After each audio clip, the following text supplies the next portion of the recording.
I'm an accountant, so for ROI is something that me as an accountant I really get.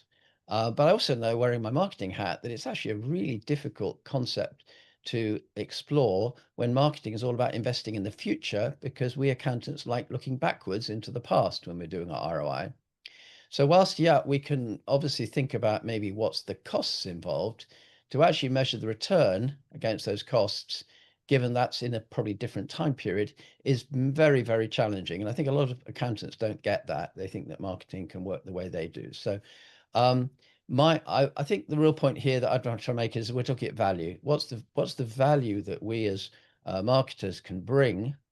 And let's hear from Rachel. I've worked in professional services for a long time as well. And so our topic today is measuring return on marketing investment.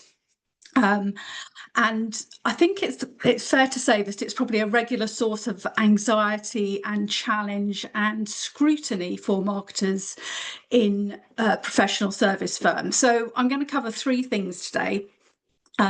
First of all, I'm going to explore what is return on investment and why I believe marketing should drive business growth. We're going to look at measurements linked to your client's journey, and I think that's a good place to start. So that's the journey that your prospects take to become clients and how that can really help, just looking at those metrics. And then we're going to look at measuring what matters. So look at what it is you're measuring and avoiding those vanity metrics. What is return on investment? So obviously the ultimate outcome is revenue. It's the outcomes you're looking for. So what people invest in marketing is usually a percentage of revenue. I think if you're lucky in professional service firms, it's kind of 2 or 3%, if not including salaries usually. And that's not a big percentage by the standards of other sectors.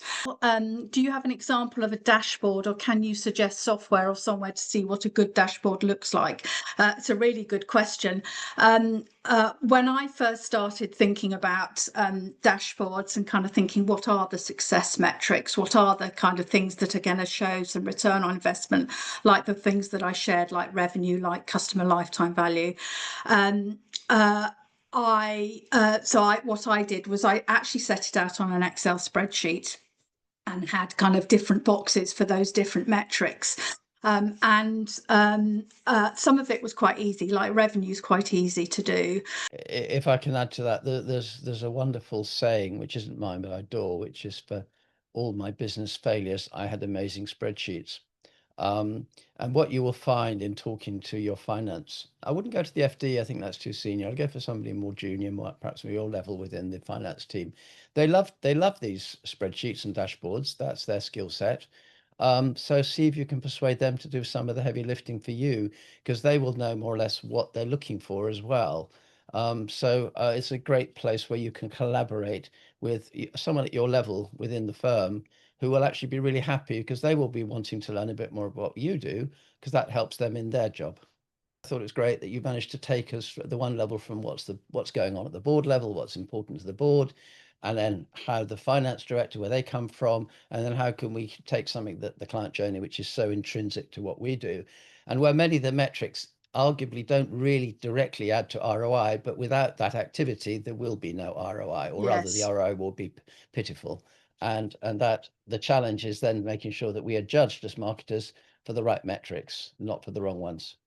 indeed. Thank you very much. Thank you. And lovely to kind of meet you all. Thank you all for coming.